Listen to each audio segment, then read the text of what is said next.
Hey guys, TommyBryson here, and in this video, I'm going to tell you exactly what the best mutual funds to actually invest into are in 2022. However, though, if you're watching this video later on, it really doesn't matter because in reality, if I gave you mutual funds that are only good for 2022, but then you're going to invest into them until like 2050, then obviously this video would be a massive waste of time. So these mutual funds are funds you can invest into for a lifetime, okay? Until your time comes to actually retire. And by the way, just so we're all on the same page here, when it comes to a mutual fund, there are several types of them. But the general idea is a mutual fund is when a bunch of people come together and they hand over their money and create a fund, and then you have managers that manage that money in order to invest it for them. That's the idea. The average investor grabs their money, hands it over, they go ahead and invest it for you, okay? That's the idea of a mutual fund. It's not that complicated whatsoever.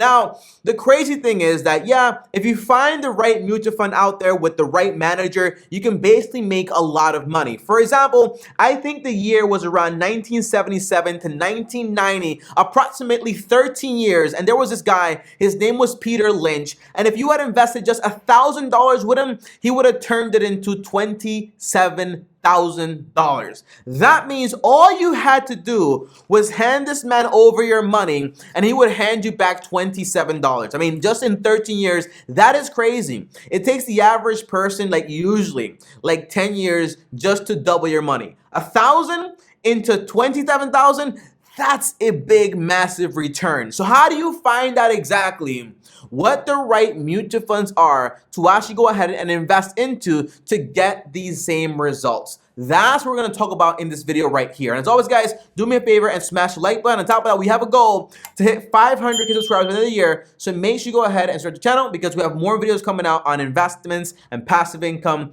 and a bunch of other ways to basically make money.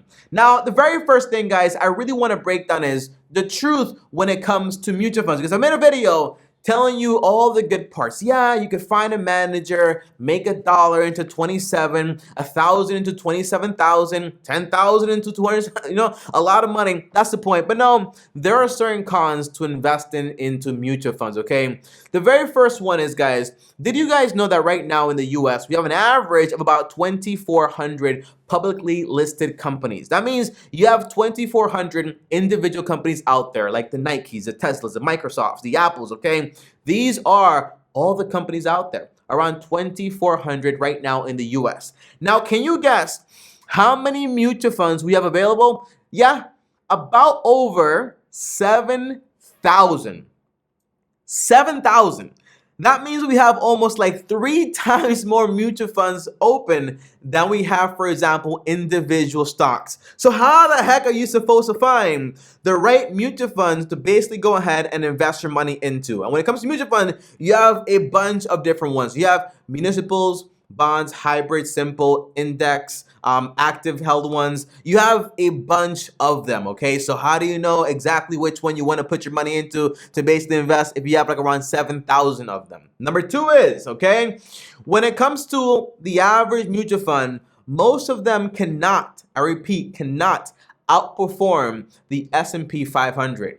Now, whenever you hear this name, S&P 500, that's basically the 500 largest companies in the United States of America, okay? The largest 500 companies. And the idea is when you put all these companies into a basket and you track them over years, and some of them go extinct, but another one comes in, the idea is over this 72-year period approximately, you have about a return of you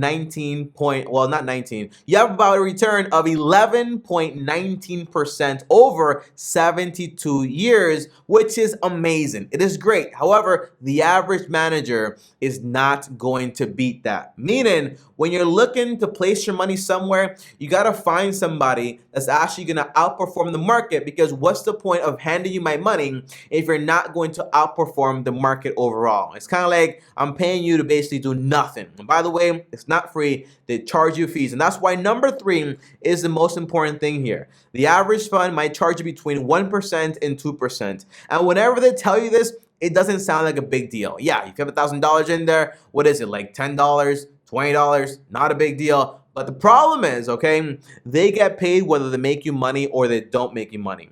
They get paid whether it's raining or it's shining. They don't care. And this money is usually called, for example, expense ratio, but it goes a lot towards their salaries. Now, here's the big problem with this, guys, okay?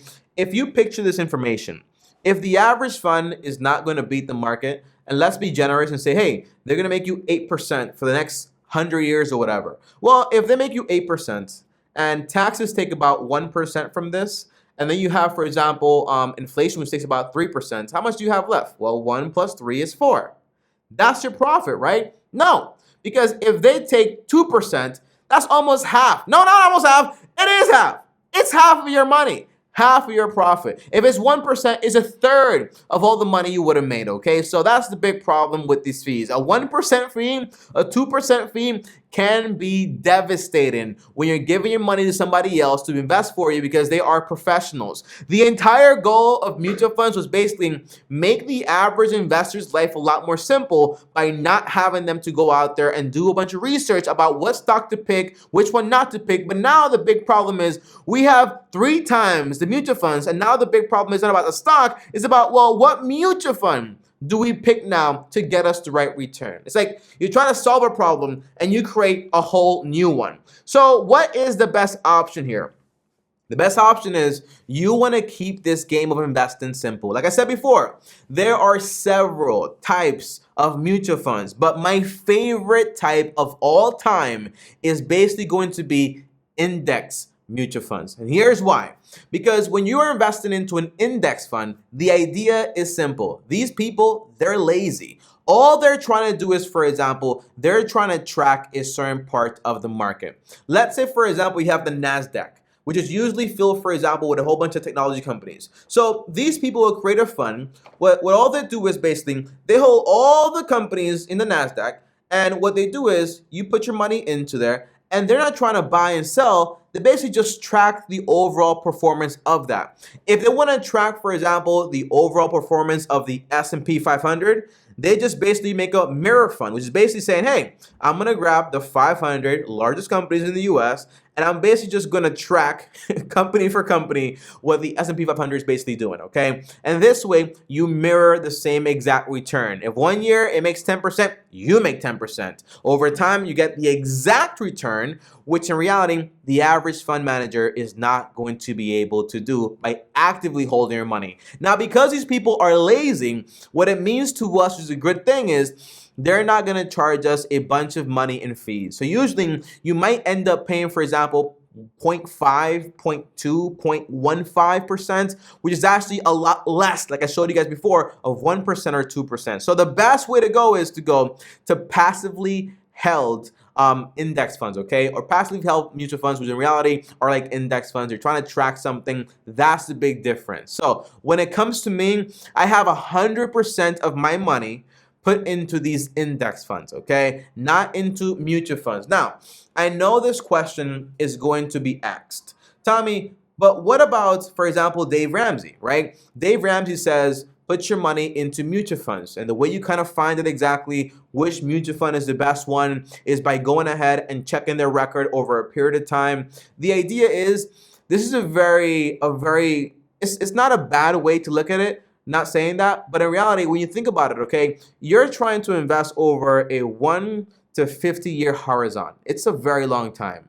Peter Lynch made the average person a ton of money during that 13-year span, but then he left. So you might put your money into this mutual fund. What happens if that manager basically leaves? If their record basically breaks, if they can't perform anymore, and on top of that, they're still charging the same 1% or 2%. So that's why I just prefer to put the money, for example, into an index fund. And again, most of them do not outperform the market. And guess what? Most of them, just because they basically outperform for 5 years, can they outperform it for the next 72 years is the big question, right? So that's the big issue. And that's why I always select index funds instead of those actively held ones, okay? Now, that's my opinion.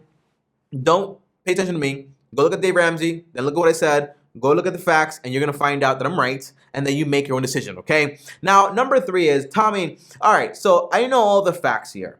You know, the passively held ones are going to be the best, But what exactly do you go ahead and invest your money into? Now, I gotta be honest with you guys, okay? Because over time, my plans have changed based on my risk tolerance and based on the information that I've managed to gather over time from people that are a lot smarter than me. The person that taught me about index fund investing was the person that basically created it. And his name was Jack Bogle, or John C. Bogle, okay? And he's the guy over at Vanguard. He's not alive anymore, but by reading his book, I learned his perspective and exactly the way he thinks, okay? Now, here is the big issue here. I used to have a portfolio with 7 different types of mutual funds, okay? Well, not types, more like, for example, different mutual funds, because they're not really types and so on. It's kind of the same thing, just overall into stocks. But I had 2 of those be into bonds. So I had one of them be, for example, into corporate bonds and into treasury bonds. Tommy, what are those, okay? Well, treasury bonds is basically when you're lending your money to the government. And based on the interest rates they basically have right now, their rates, they give you that money in interest, okay? So it might be 2%, might be 1%, might be 3%, might be 4%. It all depends. Now, when it comes to corporate bonds, it's me basically grabbing my money and lending it over, for example, to corporations like Google and Apple and Tesla. They borrow my money and then get it cheap enough, and basically they can use that money to basically invest into the business and make more money, all right? That's how it works. Now, the problem with this idea was that it sounded very good because it meant, for example, I was going to get a fixed income from these treasury bonds and also corporate bonds, which sounds great on paper, but over time, stocks outperform bonds all the time. Over the past 50 years, they have done that, and they will continue to do that. Because remember, okay, when you have money invested into a stock, you also share in all the good things that happens. For example, if the company makes more money and they give out, for example, a larger dividends, you share in that. If the price goes up, you share in that. But when it comes to you lending a company money, all you can hope to get is just get the money you lent them back and some interest. That's about it. But you don't actually share in the actual growth of the company, if that makes sense. So those 2 aspects of my portfolio, I threw them away. Because although they sound safer, they're pretty stupid because over time, they're basically losing me money. Now, the other 5 parts, again, I have to be transparent here. This might change in the future. And I'll tell you what I'm thinking here. In reality, what I'm thinking about is basically just grabbing all of my money, all 100% of it, and just dropping it into the S&P 500 and leaving that money there, investing into it over time. For example, every single month when I get paid, just 20% of my money in there, and just forget about it. Just forget about it. Just forget about it. Because over time, that would have been the best strategy for the past 72 years. But the way I have a portfolio right now is I have 5 different types of ETFs in there. Not types or just different different ETFs, okay? Because they're not different types, like in the different sectors or whatever, okay? Now, here they are. First, I have money into the S&P 500. Again, that's going to be the 500 largest companies in the US. Second, I have money into developed markets. That's money that's being invested outside of America because my idea was, well, over time, the outside market is also going to outperform America. So it's good to have that balance, right? Sounds like a good idea. Then you have, for example, some money invested into the small cap companies in the US. Tommy, what is that? Well, it's just smaller companies in the United States of America that aren't really that big. But when a company is small, well, if you add an extra $1 million, that means a lot of gain, right? It can basically grow a lot faster than a massive corporation like Apple or Tesla or something like that, okay? So you get a lot more performance over time, especially if you index it, which basically means you buy a bunch of them because there is more risk. Well, the ones that fall out, great, but the ones that basically don't fall out, that gives you a huge amount of performance. Then you also have money, for example, into emerging markets. This is money being put into not into developed countries, not into the US because we're also developed, but basically into nations and companies that are basically just now starting to grow and basically emerge. This means a lot of potential for high gains, but also a lot of potential for just losing a lot of money, okay? But you have that in there, a small percentage, and it basically makes your portfolio a little bit better because you have a little bit more balance. Then, lastly, I also have my money into real estate. Tommy, how do you invest into real estate with the stock market? Well, you buy a REIT, and a REIT is basically a real estate investment trust. And again, it's a bunch of investors. We grab our money, we put it together, and we use that money to buy hospitals, parking lots, and a whole bunch of different things, okay? And because it is real estate, and we get paid, for example, from the leases, the rent, and all this stuff, it's kind of like more like fixed income, so you get a lot bigger dividend. And that sounds attractive, but here's the main issue with this portfolio. And by the way, if you want my exact portfolio, I have a link down below to M1 Finance. When you click that link, it will show you all the companies I mentioned here, their ticker symbols, their description, and on top of that, how much money I put into all of them, because I don't just split it evenly. No, it's a whole plan, okay? So the link is down below, click it, and you'll see exactly what I put that money into. Now, here's a big problem with this plan. The big problem is that the cost of diversification is lower returns, because whenever you try to lower the risk of something, you also lower the potential return. Whenever usually the risk is higher, you also tend to have a potential higher return. It's just how money works, okay? It's just how finance works in this world. So the idea is, by me having my money in all these places basically means the only way I can basically go to zero if it's the whole world basically goes to zero. Because think about it, if the US goes down, I have money outside of the US in different sectors, so overall I should be good, right? That's the idea, that's this plan. But do you really think in an economy, for example, that's so intertwined where each nation needs each other, that America can basically go down and that everything's gonna be fine? The answer is probably not. So overall, my perspective is, and I'll make another video on this, okay? But I want you guys to subscribe, because that's the only way you're gonna find out when I make that video. That's why it's so important, okay? When you're taking advice on the internet and you're doing research, it's important that you keep up to date with the information, because as new information comes by, I have to basically make content to give you guys that new information. So make sure you subscribe to find out the rest of this opinion. But overall, the idea is, I do feel like as if, for example, if I had just left my money into the S&P 500, overall, from like the very beginning, here's what would have happened. And I want to show you guys my portfolio, because I like being transparent and showing you guys everything, okay? But overall, here's what would have happened. Here are my holdings right now. And as you guys can see, I'm still up an average of 9.83% right now, but the entire market is basically down. You can screenshot it if you actually want to.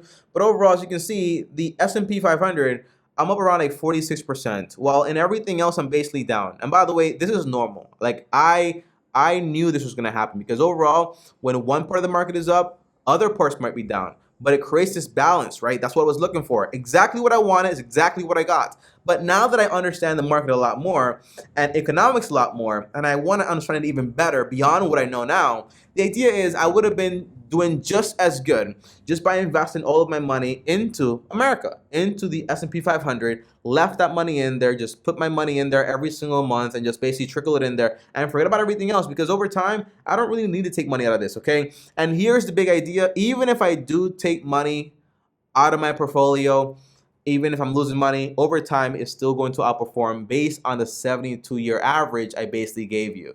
So there's a lot of information, but overall, if you got one thing from this video, is that basically your best bet when it comes to mutual funds is going to be passively held ones, index ones, okay? The ones where people are not trying to beat the market, they're trying to track the market, okay? That's the idea.